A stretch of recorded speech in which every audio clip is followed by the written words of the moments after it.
오늘 우리에게 주시는 하나님의 말씀입니다. 베드로전서 3장 13절부터 17절입니다. 하나님께서 주시는 말씀 베드로전서 3장 13절부터 17절 말씀, 우리 한 절 한 절 교독하고 마지막 절 합독하겠습니다. 베드로전서 3장 13절부터 17절. 네, 제가 먼저 읽습니다. 또 너희가 열심으로 선을 행하면 누가 너희를 해하리요?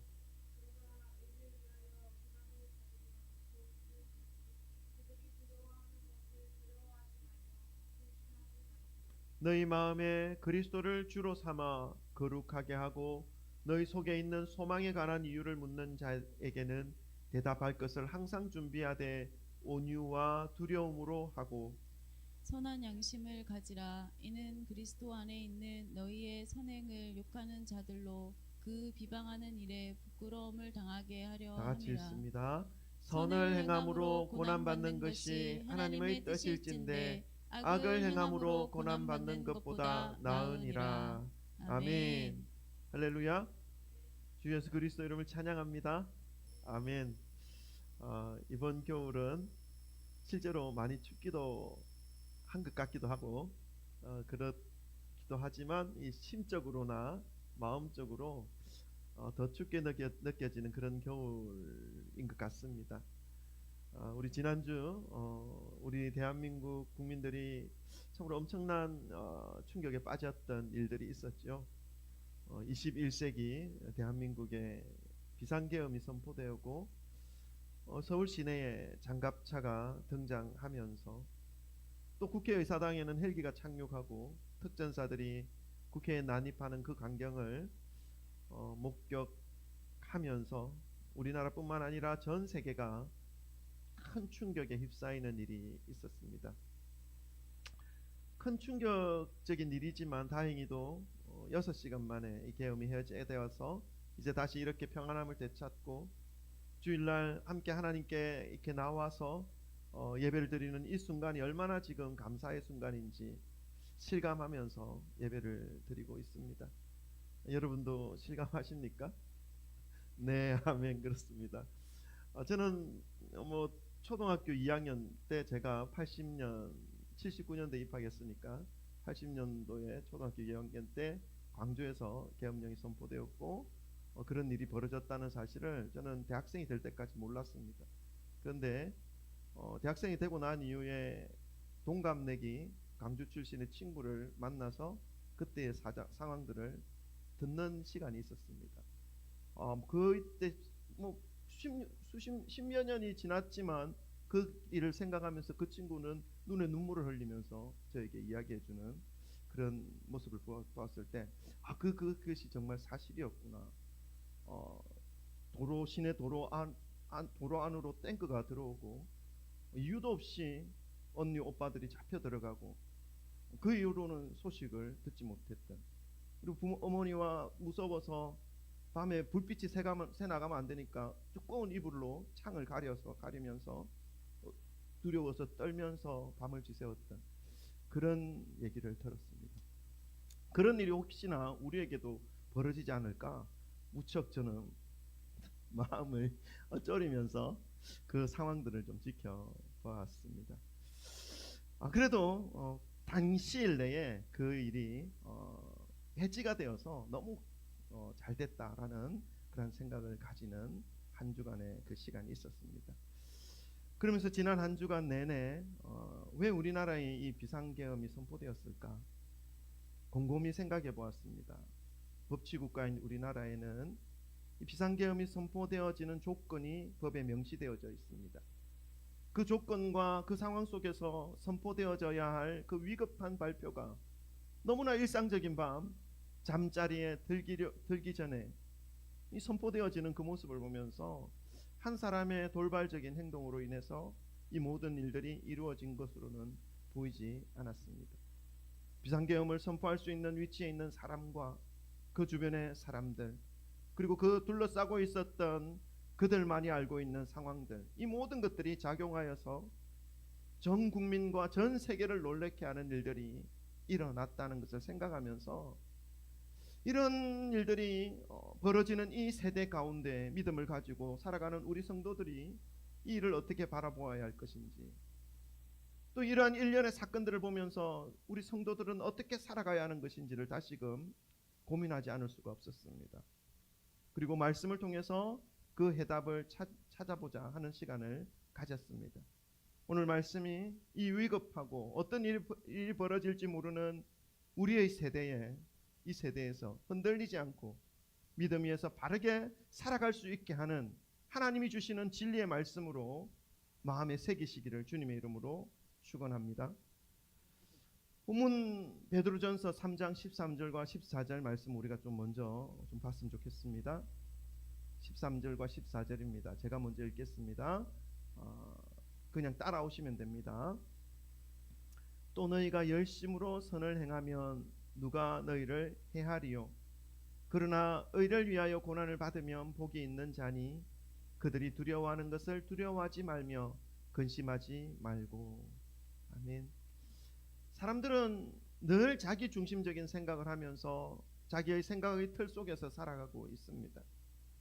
오늘날은 지금까지 살아온 세대보다 더 그러한 경향을 가지고 있고, 또 앞으로 펼쳐질 그러한 세대는 아마도 오늘날보다 더 자기의 생각 속에서 살아가려고 하는 경향이 크게 많이 나타날 것입니다. 이것은 인간이 가진 그 죄성이 그러한 경향을 이끌어가고 있기 때문이죠. 예수님께서도 마지막 때가 다가올수록 인간들의 세상이 점점 이기적이게 되고 사랑이 메말라가게 되고 매정하게 되고 하는 이러한 상황들을 이미 벌써 2000년 전에 제자들에게 가르쳐 주신 바가 있습니다. 마태복음 24장 전체가 그러한 내용인데 4절부터 13절 말씀만 보시면요, PPT 준비되어 있습니다. 따라오시면 됩니다. 제가 읽겠습니다. 이 마지막 때가 다가올수록 세상이 어떻게 될 것인지 이미 2000년 전에 예수님께서 제자들에게 가르쳐 주신 말씀입니다. 4절부터 읽을게요. 예수께서 대답하여 이르시되 너희가 사람의 미혹을 받지 않도록 주의하라. 많은 사람이 내 이름으로 와서 나는 그리스도라 하여 많은 사람들을 미혹하리라. 그렇죠.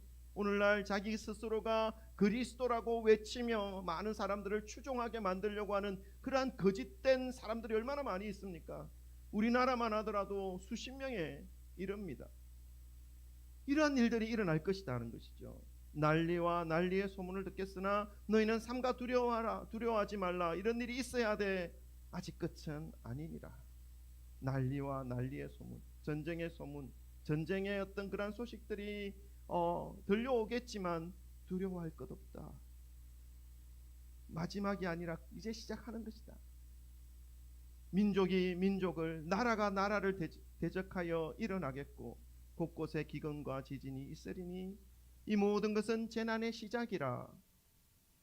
9절입니다. 그때에 사람들이 너희를 환난에 넘겨주겠으며 너희를 죽이리니 너희가 내 이름 때문에 모든 민족에게 미움을 받으리라. 그러니까 이러한 마지막 때에 예수님을 믿는다는 이 믿음이 얼마나 바르게 믿기가 어려운 시기가 오는 것인지를 말씀하고 있죠. 믿음 때문에 고난이 있고 고통이 있고 핍박이 있다 말씀하고 있습니다.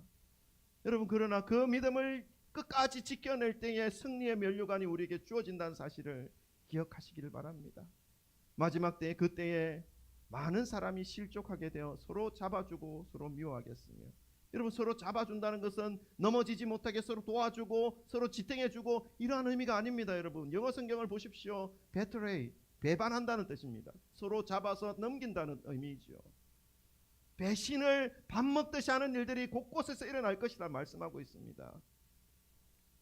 여러분, 이러한 일들이 올 때에 예수님께서 말씀하신 그때가 지금 점점 다가오고 있구나 하는 것을 우리가 기억하면서 믿음의 경각심을 다시금 정립해야 한다라는 것을 기억하시기 바랍니다. 11절은요, 거짓 선지자가 많이 일어나 많은 사람을 미혹하겠으며, 교회라는 이름으로, 목사라는 이름으로 많은 사람들을 미혹하는 그러한 행위가 얼마나 많이 일어나는지 모릅니다. 말씀에서 벗어난 것을 가르치면서 교회라는 타이틀을 내걸고 있습니다. 여러분, 분별해 내시기를 바랍니다. 불법이 성행함으로 많은 사람의 사랑이 식으리라. 그러나 끝까지 견디는 자는 구원을 얻으리라. 이러한 상황이 벌어진다 할지라도 믿음에서 벗어나지 아니하고 예수 그리스도의 그 말씀을 붙잡고 그 모든 환경과 상황을 이겨내는 자에게는 구원이 있겠다 말씀하고 있는 것이죠. 이러한 각자가 주장하는 세상에서, 절대적 기준이 무너진 세상에서 흔들림 없이 살아갈 수 있도록 가르쳐 주시는 말씀이 오늘 본문 말씀 13절 14절 말씀이라는 것을 여러분 마음에 새기시기를 바랍니다. 뭐라고 말씀하고 있습니까? 또 너희가 열심으로 선을 행하면 누가 너희를 해야 하리요. 그러나 의를 위하여 고난을 받으면 복이 있는 자니 그들이 두려워하는 것을 두려워하지 말며 근심하지 말고. 뭐라고요? 세상을 따르지 말고 열심을 다해서 선을 행하라 하는 말씀입니다. 여러분, 그렇다면 선은 또 무엇입니까? 세상이 말하는 그 선은 좋은 행실이죠. 사회적으로나 국가적으로나 이익을 가져다 줄 수 있는 공익, 공공선, 이 모든 것들이 이 선, 여기서 말하는 선에 해당될 수 있습니다. 속할 수 있습니다. 교통신호 하나 잘 지키는 것, 바르고 깨끗한 양심을 가지고 살아가는 것, 그리고 언어 생활을 바르게 하는 것, 다른 사람들에게 피해를 입히지 않는 것, 이 모든 것을 다 포함하는 것이 바로 이 선 안에 있습니다. 그러나 이 선, 지금 성경에서 말씀하시는 열심을 다해서 선을 행하라는 이 선의 범주는요, 그러한 범주를 포함할 뿐만 아니라 그것을 뛰어넘는 선을 의미합니다. 사람들이 공공의 선을 만들어내기 위한 노력을 뛰어넘는 선, 그것은 진리를 향한 삶을 의미합니다. 예수님께서 말씀해 주신 아름다운 삶, 예수님께서 말씀하신 그 진리를 따르는 삶을 의미하는 것이죠. 그것을 열심히 따라라 말씀하는 것입니다. 예수님께서 가르쳐 주신 그 아름다운 삶, 진리를 따르는 삶은 세상 사람들이 잘 따르려 하고 있지 않습니다. 공중 도덕은 지키고, 탄소 배출량은 줄이고, 지구를 깨끗하게 하고, 좋은 환경을 만들자는 운동은 모두들 공감하는데, 정작 예수님께서 가르쳐 주신 그 차원을 뛰어넘는 선한 삶, 진리를 따르는 삶은 따르지 않으려고 하는 것이 바로 이러한 선입니다. 그래서 14절의 말씀을 보면 의를 위하여 고난을 받는다라는 말씀까지 하고 있지 않습니까? 예수님께서 말씀하신 그러한 선한 삶을 열심히 살아가면 고난이 따라온다라는 것을 의미합니다. 14절을 보여주세요. PPT. 베드로전서 3장 14절. 네, 14절. 의를 위하여 고난을 받으면 복이 있는 자다 말씀하지 않습니까? 진리를 따르는 것으로 인해서 받지 않아도 될 고난이 있다고 하더라도 두려움과 근심을 가질 이유가 없다 말씀합니다. 여러분, 믿음 생활을 하는데 이 믿음 때문에 받지 않아도 될 피해들, 겪지 않아도 될 조롱들, 당하지 않아도 될 그러한 어려움들이 있는데 그 속에서도 두려움과 근심할 이유가 없다라고 말씀하시는 이 말씀을 듣고 있으면 참 이율배반적인 말씀이라는 생각이 들기도 합니다. 그죠? 그런데 여러분, 믿음의 삶을 살아가면 고통이 있어도, 핍박이 있어도, 조롱이 있어도 이 내 속에 있는 그 믿음으로 인해서 기쁨이 있고 감사가 넘치는 그러한 우리의 마음이 되고 있다는 사실을 느끼며 이 믿음의 길을 가고 있는 것을 발견할 수가 있습니다. 이 참 신기한 거죠. 이 이율배반적이기도 하지만 신기한 겁니다. 그래서 이 믿음의 길을 이 믿음의 길을 말할 때 자기의 감정을 뛰어넘는 길이 믿음의 길이고, 환경과 상황의 지배를 벗어나서 주어진 현실을 자유할 수 있는 길이 바로 이 믿음의 길이라는 것을 믿음의 한 순간에서 우리는 깨닫게 됩니다. 그 힘이 어디서 나오냐 하면 사랑입니다. 예수 그리스도께서 나에게 베풀어 주신 사랑, 보잘것없고 죄투성이인 나를 위해서 십자가 위에서 자신의 몸과 자신의 모든 것을 내버려 주시기까지 나를 사랑해 주셨다는 그 사실 하나가 이 믿음의 길을 가는 데 있어서 겪게 되는 모든 고난을 이길 수 있는 그러한 힘의 근원이 된다는 사실을 믿음의 어느 한순간에서 깨닫게 됩니다. 마지막이 다가올수록 개인화되고 이기적인 세상이 될 터인데 각자의 소견에 옳은 대로 살아가는 이 혼탁한 세상 속에서 흔들림 없이 두려움 없이 살아갈 수 있게 하기 위해서는 어떻게 하라고 말씀합니까? 선을 행하되 열심히 행하며 살아라. 진리를 따르되 열심히 진리를 따라라 말씀하고 있습니다. 여러분, 이 말씀을 마음에 새기시기를 주님의 이름으로 축원합니다. 그렇다면 선을 행하되 열심히 행하라는 말씀을 좀 더 구체적으로 우리가 분석한다? 좀 더 구체적으로 우리가 좀 파악해야 할 필요가 있지 않습니까? 진리를 따르는데 그 무엇을 어떻게 해야 진리를 따르는 것입니까? 좀 구체화할 필요가 있습니다. 근데 하나님의 말씀은 그것까지 우리에게 가르쳐주고 있습니다. 선을 행하되 열심히 행하라는 말씀에 대한 구체적인 모습에 대해서 뒷부분에 또 가르쳐주지요. 15절부터 17절입니다. 베드로전서 3장 15절부터 17절, 우리 한 절 한 절 교독해볼까요? 이거는 제가 15절 먼저 읽습니다. 너희 마음에 그리스도를 주로 삼아 거룩하게 하고 너희 속에 있는 소망에 관한 이유를 묻는 자들에게는 대답할 것을 항상 준비하되 온유와 두려움으로 하고 선한 양심을 가지라. 이는 그리스도 안에 있는 너희의 선행을 욕하는 자들로 그 비방하는 일에 부끄러움을 당하게 하려 함이라. 다 같이 읽습니다. 선을 행함으로 고난받는 것이 하나님의 뜻일진데 악을 행함으로 고난받는 것보다 나으니라. 아멘.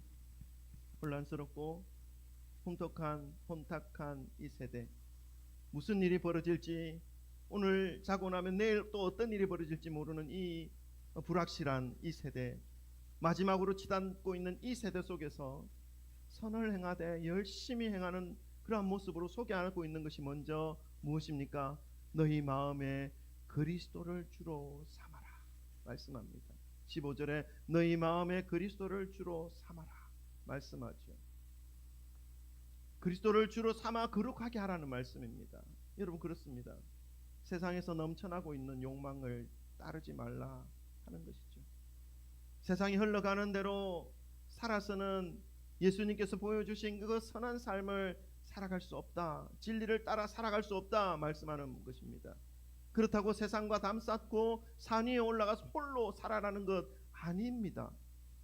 혼돈과 걱정과 근심과 그 모든 두려움이 뒤섞여서 우리의 주변에 둘러싸고 있는 그 현실과 상황을 도피하지 말고 함께 살되 그리스도를 주님으로 내 마음의 중심에 그리스도를 모시고 그리스도가 나의 주인 되시고 나의 주님 된다는 사실을 인식하면서 따라 살아라 말씀하는 것입니다.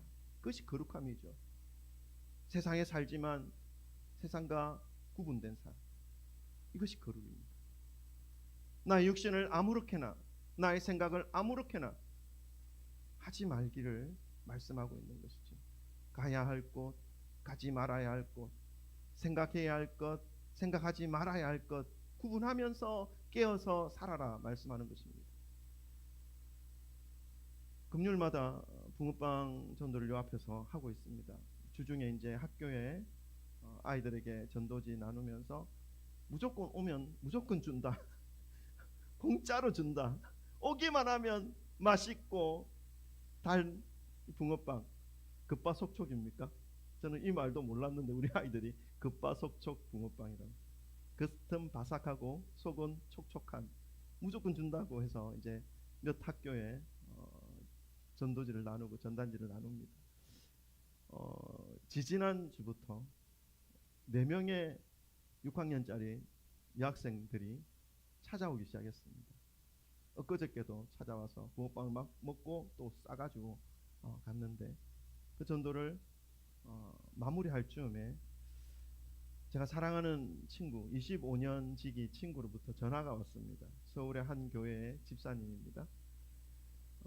전 통화 속에 많은 이야기들을 했습니다. 차별금지법을 어떻게 우리가 해야 될 것인가 하는 것부터 시작해서 또 자기 주변의 지인으로부터 어떤 말을 들었는데 계속 마음에 남는다는 것입니다. 어떤 말을 들었냐면 자신이, 그 친구의 자신이 전생에 어떤 동물이었다라는 사실을 그 지인으로부터 들었답니다.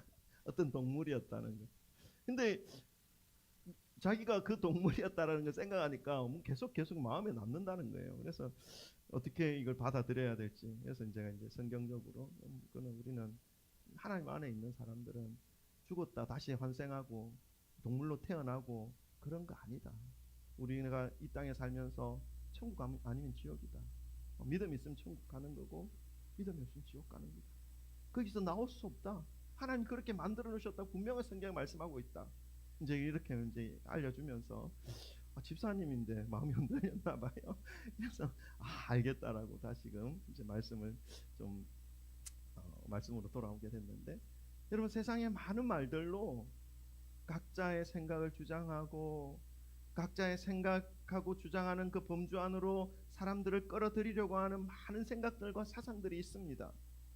그러나 우리는 그 모든 것들에 대하여 그 말들이, 그 사상들이 하나님의 말씀과 일치하는가, 하나님의 말씀과 일치하지 않고 벗어나고 있는가를 분별해내는 시간이 필요합니다. 이렇게 하나님의 말씀을 기준으로 살아가는 것이 바로 세상에서 살아가고 있지만 세상과 짝하지 않고 세상과 구분된 거룩한 삶을 살아가는 것이라는 것을 잊지 마시기를 바랍니다. 선을 행하되 열심히 행하다는 그 첫 번째 구체적인 모습으로 뭡니까? 그리스도를 주로 삼아 거룩하게 살아라. 그것은 하나님의 말씀을 따라서 이것이 하나님의 말씀에 부합된 것인지 그렇지 않은 것인지를 분별해내는 그러한 시간을 가지면서 살아가라는 의미입니다. 두 번째입니다. 선을 행하되 열심히 행하라고 하는 구체적인 모습은요, 우리들이 가지고 있는 소망에 대해서 이유를 묻는 세상 사람들에게 온유함과 두려움으로 준비하고 있으라 말씀하는 것입니다.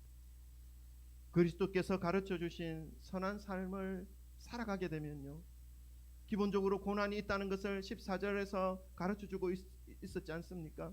그러나 그러한 그 고난의 삶 속에서도 그리스도인들은 선한 삶을 살아가는 것으로 인해서 소망을 품을 수 있고 감사를 잃어버리지 않을 수 있습니다. 이것이 정말 미스테리입니다. 미스테리이지만 하나님의 그 은혜와 사랑 위에서 세워진 그 삶은 어떤 비바람 앞에서도 흔들리거나 무너지지 않는 그러한 강인함을 보여줄 수 있는 믿음의 속성인 것이죠. 그러한 선한 삶을 살아감으로 인해서 품을 수 있는 그 소망에 대해서 사람들이 이상하게 여길 수 있습니다. 고난을 받는데 감사하고, 고난을 받는데 기뻐하고, 고난을 받는데 그렇게 좌절하지 않고 또다시 소망 가운데 일어서는 오뚜기처럼 그런 모습을 바라볼 때에 세상 사람들이 물을 수도 있죠. 있냐? 너에게는 그러한 상황 속에서도 어떻게 그런 모습이 나타날 수 있느냐? 묻는 것이죠. 그럴 때 어떻게 하라고요?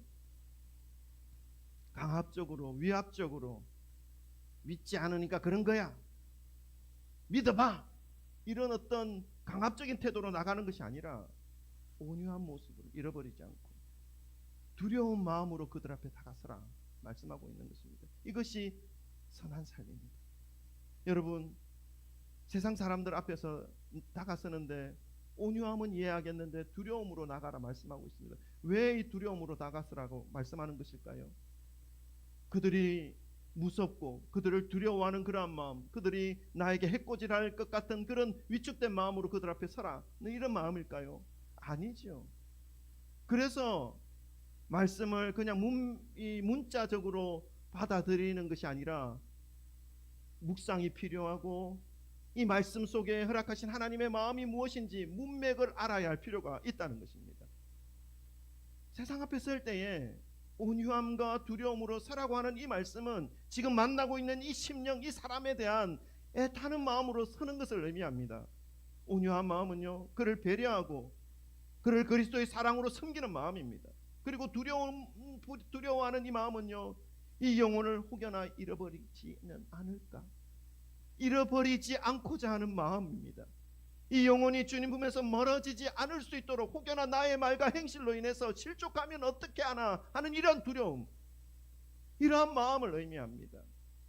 이 말씀 속에서 예수 그리스도께서 보여주신 한 영혼을 향하신 그 사랑의 마음이 표현되어져 있는 것이죠. 걱정과 근심 속에서도 소망을 잃어버리지 않는 그리스도인에게 그 삶의 모습에 대하여 묻는 세상 사람들에게 다가설 때에 그 영혼을 살리고자 이 땅에 오셔서 십자가를 지시고 생명길을 열어주신 예수 그리스도의 그 마음을 품고 그들 앞에 서야 한다는 것을 말씀하고 있는 것입니다. 이러한 모습이 선한 삶을 열심히 살아가는 모습으로 구체적인 한 모습으로 소개하고 있는 것입니다. 첫 번째는 뭐라고 했죠? 그리스도를 마음에 품고 주로 품고 거룩한 삶을 살고, 두 번째는요, 세상 앞에 설 때에 온유함과 두려움으로 그 앞에 대하고, 마지막으로요, 선한 삶의 구체적인 모습에 대해서 16절에 말씀하고 있습니다.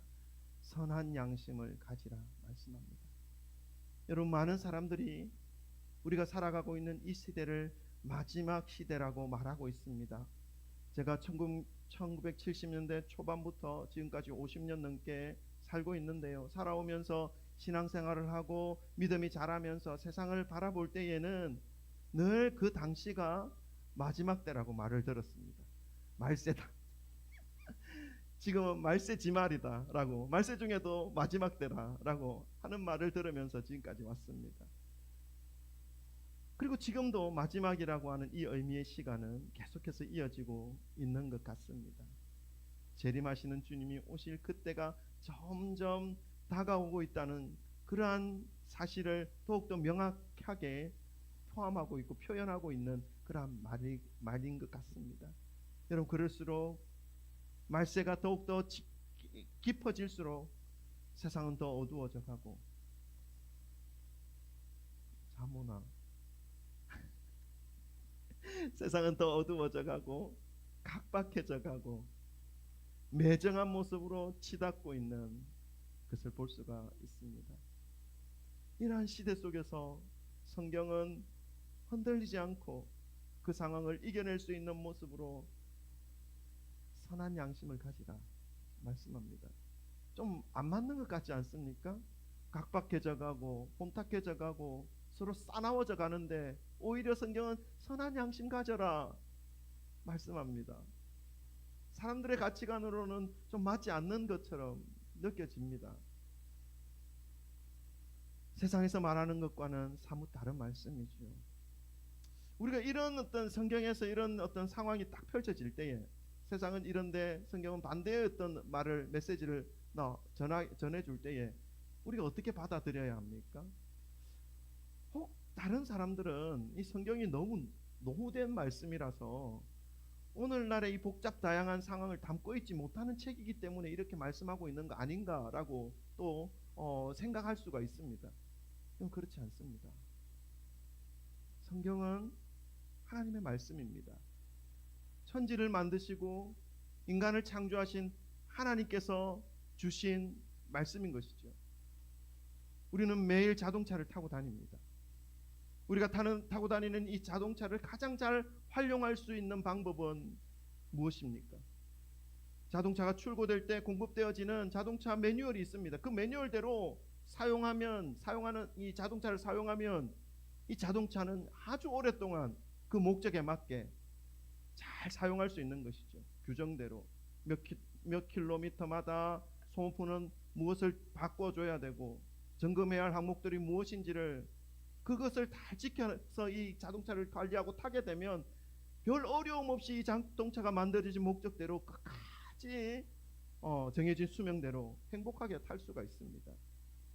금지하고 있는 방법을 행하지 않고 허용된 관리대로 관리를 해나간다면 오랫동안 잘 탈 수 있는 것이죠. 세상도 그렇습니다. 사람도 그렇습니다. 온 우주 만물도 그렇습니다. 사람을 만드신 분이 하나님이십니다. 세상을 창조하신 분이 하나님이십니다. 그리고 그 세상과 만물을 구원하시기 위해 아들을 보내신 하나님께서 온 우주 만물을 지금도 다스리고 계시고 운행하고 계시는 분이 바로 하나님입니다. 그 하나님께서 매뉴얼을 주셨습니다. 인간에 대한 매뉴얼, 세상에 대한 매뉴얼, 시간이 가도 변함이 없는 매뉴얼을 우리에게 허락해 주셨습니다. 이 매뉴얼대로, 하나님의 말씀대로 우리가 살아가게 된다면 1000년이 지나도 2000년이 지나도 10,000년이 지나도 그 어떠한 환경이 변화가 일어난다 할지라도 하나님이 주신 그 매뉴얼대로 우리가 살아가게 된다면 우리는 세상이 가르쳐 주지 못한 것들을 누리며 경험하며 행복함을 더욱더 얻을 수 있는 그러한 삶을 살아갈 수 있게 되는 것이죠. 세상도 하나님이 만드셨고 이 혼란하고 복잡하고 다양한 그러한 세상도 지금 하나님이 다스리고 계신데 그 하나님께서 말씀하신 이 말씀을 우리가 시대에 노후되었다, 낙후되었다라는 그런 말씀으로 치부하면은 안 된다는 것입니다. 그렇기에 하나님은 저와 여러분에게 시대가 혼탁할수록 마지막 때가 점점 다가올수록 좌우 앞뒤를 예측하지 못할 만큼의 불안한 시간이 펼쳐질수록 뭐라고 말씀합니까? 선한 양심을 가지라 말씀합니다. 선한 양심을 잃지 말고 지켜서 살아가게 될 때에 다시 말씀을 드리지만 선이라고 하는 것은 공공의 선, 공익의 범주를 뛰어넘어서 진리를 따르는 삶이라는 것을 말씀을 드렸습니다. 그러한 삶을 살아가게 되면 16절 후반부에서 뭐라고 말씀합니까? 이는 그리스도 안에 있는 너희의 선행을 욕하는 자들로 그 비방하는 일에 부끄러움을 당하게 하려 함이라. 선을 행함으로 고난받는 것이 하나님의 뜻일진데 악을 행함으로 고난받는 것보다 나으니라. 그 진리를 따르며 살아가는 것에 대하여 오히려 비방하는 자들이 부끄러움을 당하게 될 것이라는 것을 분명하게 가르쳐주고 있습니다. 선을 행함으로 인해서 받게 되는 어려움들 그리고 비방들, 핍박들 이것으로 인해서 선을 포기하지 말라 말씀합니다. 선한 양심을 끝까지 붙잡으시고 이 21세기에 벌어지고 있는 예측하지 못한 엄청난 놀라운 충격과 앞으로 펼쳐질 수많은 위기들 앞에서 그것들로 인해서 각자의 삶을 무너뜨리지 마시고 그러한 세상이 다가올수록 더욱더 거룩함으로 스스로를 지키시기를 소망하시며 온유함과 두려움으로 세상 속에 있는 사람들 앞에 그 그리스도의 삶을 실천하시기를 소망하며 선한 양심으로 오히려 어두운 세상에서 진리의 빛을 비추시는 참된 성도님들이 되시기를 주님의 이름으로 축원합니다. 기도하겠습니다. 오늘 우리 주시는 말씀